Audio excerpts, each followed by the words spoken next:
Punctuation marks. আজকে খুবই গুরুত্বপূর্ণ একটা বিষয় ইংরেজি লেখার ক্ষেত্রে, সেটা হচ্ছে পাঞ্চুয়েশন মার্ক বা বিরাম চিহ্নের ব্যবহার, যেটাকে বাংলায় বলা হচ্ছে। সেটা আসলে না জানলেই নয়। আমরা ইংরেজি লেখার ক্ষেত্রে এই জায়গাতে অনেক ঝামেলা ফেস করে থাকি। তার সাথে আরো একটা অ্যাটাচড টপিক আছে, সেটা হচ্ছে ইউজ অফ ক্যাপিটাল লেটার। যে সকল জায়গায় ক্যাপিটাল লেটার বসাতে হয় তা হলো যে কোনো ব্যক্তির নাম।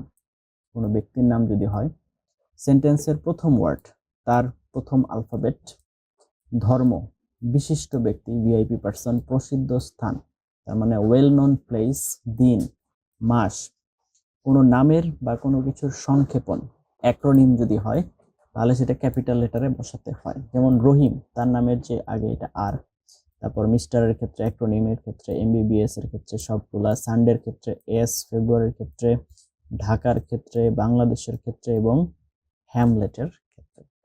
তো এগুলো যদি হয় তাহলে অবশ্যই আপনার ক্যাপিটাল লেটার বসাতে হবে। এবার আমরা চলে যাব পাঞ্চুয়েশন মার্কের ক্ষেত্রে, এবং এটা হচ্ছে সেন্টেন্সের প্রথম ওয়ার্ডের প্রথম আলফাবেট। পাঞ্চুয়েশন মার্কের প্রথমেই যেটা আসে সেটা হচ্ছে ফুল স্টপ। সেন্টেন্সের শেষ, যেখানে সেন্টেন্স শেষ, হি ইজ এ ডক্টর, এখানে একটা ফুল স্টপ। অ্যাব্রিভিয়েশনে ব্যবহৃত হয়, যেমন এমবিবিএস সবগুলোর মাঝখানে ফুল স্টপ।